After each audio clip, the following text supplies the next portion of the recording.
Good morning, ma'am. I am Norjana Ali. My part is about accounting periods. Calendar year. The calendar year is the standard 12-month accounting period that runs from January 1st to December 31st.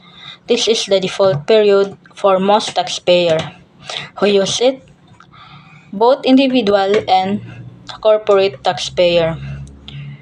Taxpayer who Taxpayers who don't maintain regular books of account, have no fixed accounting period, have an accounting period that is not exactly 12 months. For example, Maria, a freelance consultant, doesn't keep detailed books. She reports income from January 1st to December 31st. She must file her income tax return by April 15 of the year. Next is fiscal year, a 12-month period ending on any date other than December 31st. Only available to corporate taxer, not individuals. For example, ABC corporate accounting period ends on June 30 every year. Its fiscal year is July 1 to July 30. And it must file taxes by October 15. Number 2, filing deadlines under NIRC. Tax returns must be filed on the 15th day of fourth month after the end of the taxable year. Type of year. Calendar year ends December 31st. Deadline to file return April 15, and fiscal year example ends June 30, and deadline to file return October 15. Number 3, instance of short accounting periods. Short periods apply in special cases where a full 12-month period isn't used. Here are some examples. 1 is newly started business. The first accounting period is from the start date to the end of the chosen year. Example, Palawan Incorporated started on June 30, 2021 and chose a calendar year. The first return covers June 30 to December 31, 2021, due by April 15, 2022. Number 2, business dissolution.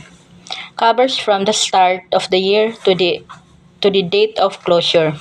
Example, Tawi-Tawi Incorporate fiscal year end March 31. Cease operation on August 15, 2021. Return for April 1 to August 15 is due by September 15, 2021. Number 3, change in accounting period. Requires BIR approval.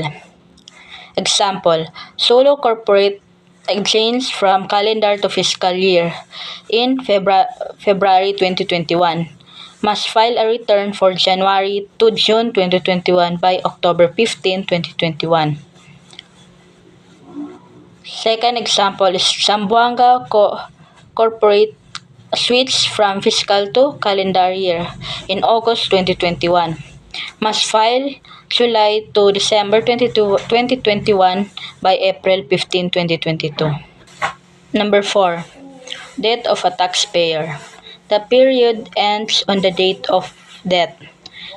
For example, Mr. Bernard died on November 2, 2021. His income return from January 1 to November 2 is due April 15, 2022.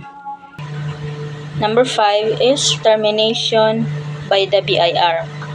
The accounting period ends as of the termination date. For example, the BIR terminate the accounting year of XYZ Corp on August 2, 2021. The return for January 1 to August 2 is due immediately. Number 4, accounting methods. 1, accrual basis. Income is recorded when earned, not when received. Expenses are recorded when incurred, not when paid. For example, you billed a client in December 2024 but they paid in January 2025. You still report the income in 2024. Number 2, cash basis. Income and expenses are recorded only when money is received or paid. For example, you receive payment in January 2025 for a service done in December 2024. Under cash basis, you report it in 2025. Number 3, other methods.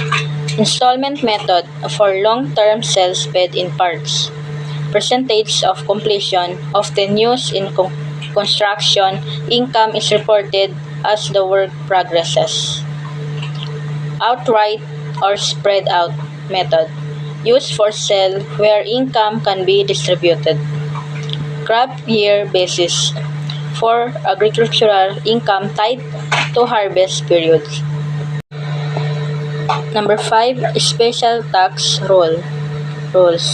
Advance income, tax when received even if not yet earned. Prepaid expenses, not deductible when paid, only when used. Mandatory tax method. Some items require special tax accounting methods even if they differ from regular accounting. Hanggang dito lang po, ma'am. Thank you po.